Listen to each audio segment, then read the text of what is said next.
Hi, it's Doc from Groovy Entertainment. Today we got another book on tape to play for you. Today's book is Sleeping Beauty for 1977. So let's get started. This is the story of Sleeping Beauty. You can read along with me in your book. You will know it is time to turn the page when you hear the chimes ring like this. Let's begin now. In a faraway land, long ago, lived King Stephen and his fair queen. One day a daughter was born, and they called her Aurora. They named her after the dawn, for she filled their lives with sunshine. From near and far the people came, bringing their gifts to celebrate the royal birth. The most honored guests were the three good fairies, Fauna, Flora, and Merryweather. Each could give the child a single gift. Flora blessed the child with beauty. Fauna gave the gift of song, that she might sing like a nightingale. Little Merryweather was about to give her gift when suddenly there was a roar of thunder and a gust of wind. A blinding flash of light filled the great hall, and before them stood the evil Maleficent. Well, King Stephen, I was quite upset at not receiving an invitation. I, too, have a gift to bestow on the child. The princess shall indeed grow in grace and beauty. But before the sun sets on her 16th birthday, she shall prick her finger on the spindle of a spinning wheel and die. Oh no! The cry rose from every heart. But before anyone could seize Maleficent and make her take back her evil curse, she had vanished in a flash of flame. What a terrible situation. But there was hope. Merryweather still had her gift to give. Your Majesties, I cannot undo this wicked curse, but I can help. Merryweather waved her magic wand over the cradle. Sweet princess, if all this should come to pass, not in death, but just in sleep, the fateful prophecy you will keep. And from this slumber you shall awake, when true love's kiss the spell shall break. But King Stephen was still fearful for his daughter's life. This does not take away the evil threat. We must take action.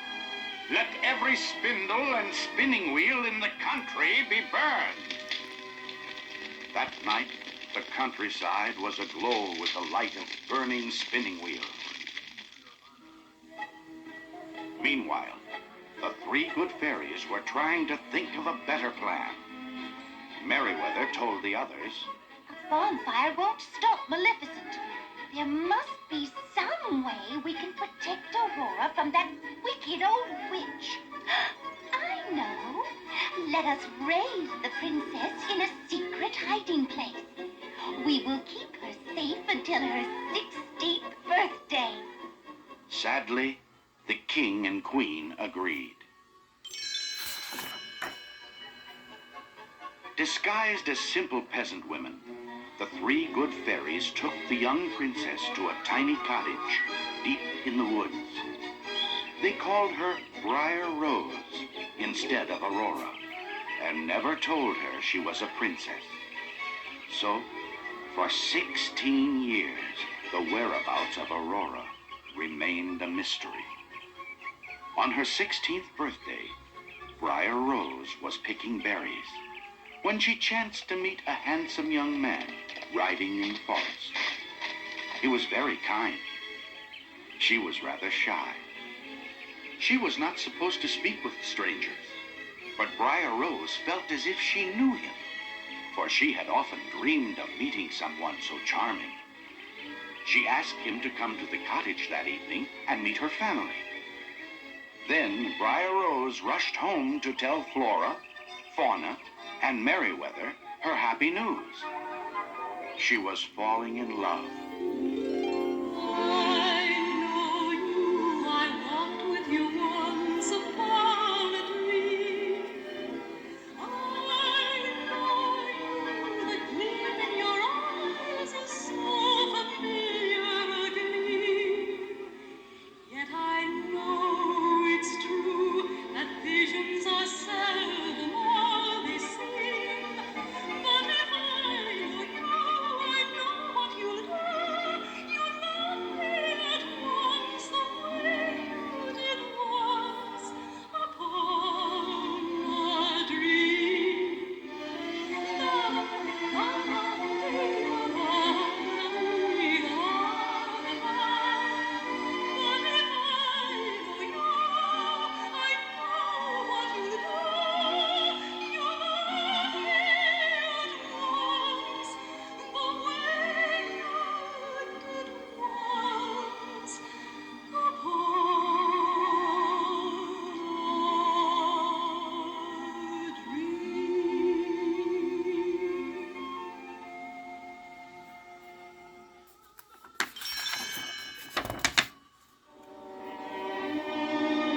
When Briar Rose told the fairy godmothers about her true love, they grew sad. Since it's your 16th birthday, we must tell you the truth now. You are really the Princess Aurora. Your marriage to Prince Philip will take place this very evening in your father's castle. You can never see your handsome stranger again. Briar Rose burst into tears. Meanwhile, the young stranger rode off to tell his father that he had just met the girl of his dreams. Actually, the young man was Prince Philip. When he told his father, King Hubert, about Briar Rose, the king became very upset. What? You've fallen in love with some peasant girl? I won't have it. I promised my neighbor, King Stephen, that you would marry his daughter, Aurora. You're a prince, and you're going to marry a princess. But Philip's mind was made up. Off he rode to the cottage in the woods to meet his true love, Briar Rose.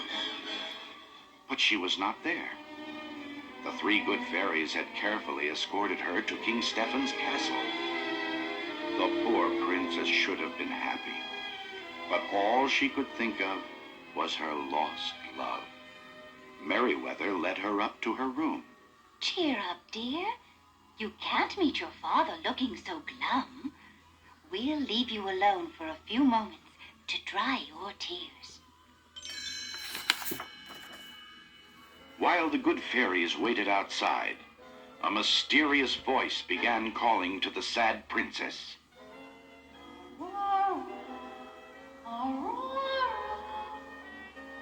In a trance, she followed the haunting sound up a winding stairway to the top of the tower.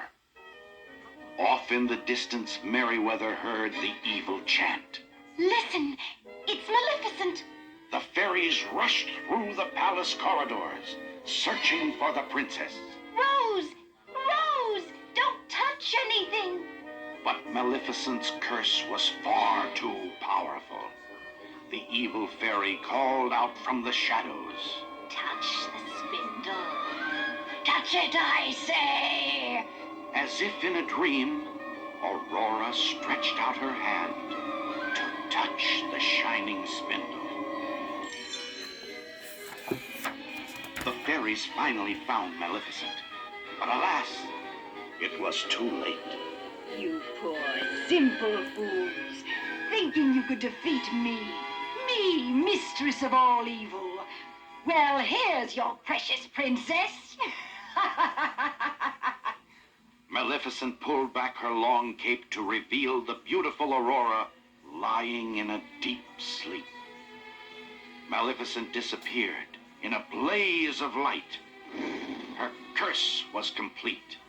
Now, only true love's kiss could save Aurora. Merryweather knew they must do something. No one must ever know of this wicked deed. We'll put everyone to sleep until Rose awakens. As the fairies cast their spell over the castle, they heard King Hubert say, "My son Philip has lost his head.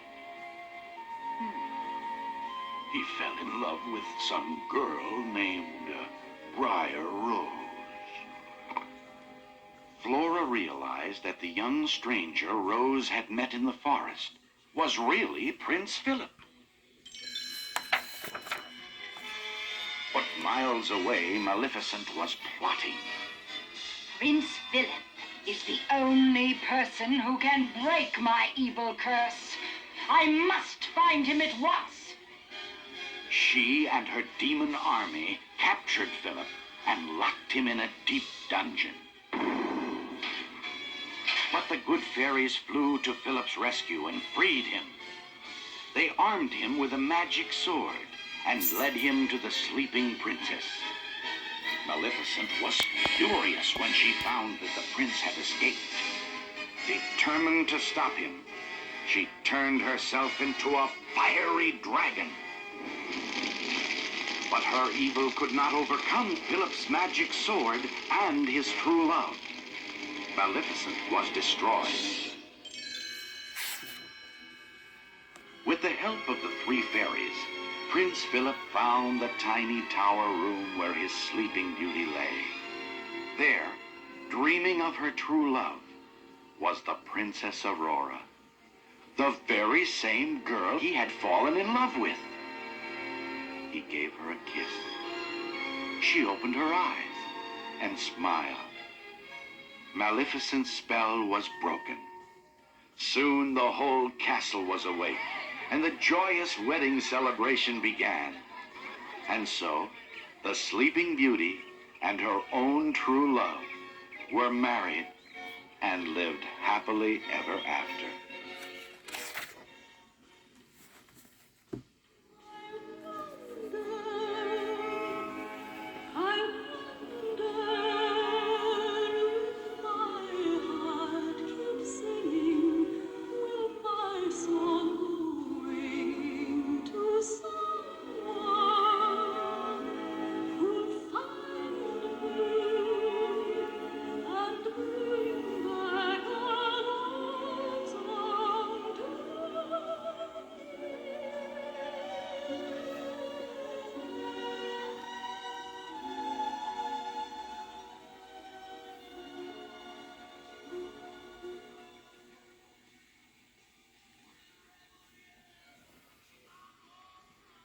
So that was Sleeping Beauty from 1979. So if you like, subscribe, share, and comment, have a groovy day on another video coming out real soon.